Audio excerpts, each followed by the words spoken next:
Next question, coordination between different departments at the same level in a chain of command is called. Answer is horizontal coordination. इस तरीके से होता है horizontal coordination, जिस तरीके से एरो बना है. अदर ऑप्शंस में है ऑर्गेनाइजेशनल कोऑर्डिनेशन, वर्टिकल कोऑर्डिनेशन, ये इस तरीके के एरो बना रखा है. डायगोनल जो है ये ऐसे ऐसे करके होता है. और ऑर्गेनाइजेशनल कैसे होगा, जैसे हमारा हियरार्की सिस्टम होता है ऑर्गेनाइजेशन में, तो उसे ऑर्गेनाइजेशनल कोऑर्डिनेशन कहते हैं. नेक्स्ट क्वेश्चन है, market segmentation is the identification of portion of the market that are. Answer is different from one another. Other option है opposite to one another, similar to one another, complement to one another. Market segmentation is a process of dividing a heterogeneous market into relatively more homogeneous segments based on certain parameters like geographic, demographic, psychographic and behavioral, etc. Next question, which among the following is not a component of planning? Compliances नहीं होगा, procedure planning का part होता है, policy भी और budgets भी.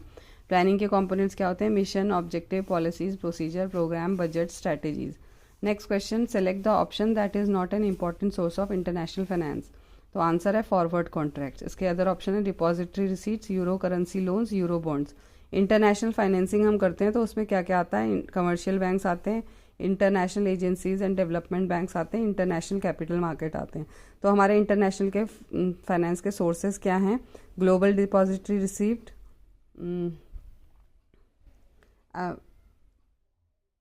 Auricle depository received, Indian depository received और foreign currency convertible bonds. Next question है, which feature does not one of Fayol principles of management is individualism. बाकी ये तीनों जो हैं अदर ऑप्शंस वो हैं फेयल के principles of management. Initiative, esprit, de corps, order.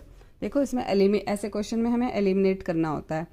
तो हमें एलिमिनेट क्या करना है कि जो हैं उसमें से फाइंड आउट ऑड वन करना है कि जो नहीं है. नेक्स्ट क्वेश्चन है, methods of segmentation of market.